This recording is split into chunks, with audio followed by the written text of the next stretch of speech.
if one of those should rupture, we have to be able to contain that.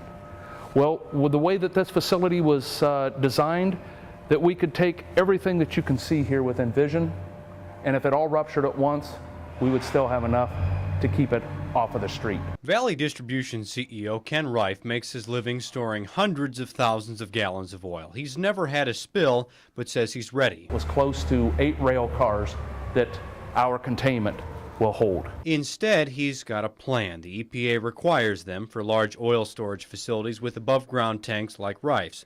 Above-ground tanks with chemicals, on the other hand, don't have to have a plan. That flaw was revealed in January when a tank leaked 10,000 gallons of a coal washing chemical into a West Virginia river, spoiling the water for 300,000 people. Don't make baby formula with it, don't brush your teeth with it, don't wash with it, don't shower with it, don't drink it. I think it was fair warning to the rest of us, to the rest of the nation, that this is a hazard that is unregulated and we are unprotected. Illinois Senator Dick Durbin wants to change that. He's signed onto a bill toughening the rules for above-ground chemical storage tanks. Annual inspections would be required.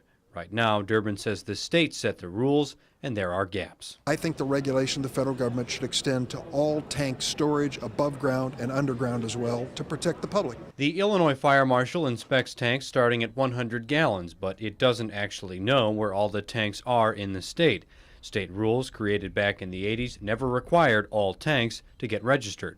The Iowa Fire Marshal only gets involved with tanks that hold at least 1,100 gallons and only inspects them if someone files a complaint. Regular inspections fall to local fire departments like Davenport's. Our guys will note that, hey, they do have tanks. This is where they're at. These are the problems that these tanks present. Davenport Fire Department Hazmat Coordinator Ed Grothus says he has a list of every tank in the city.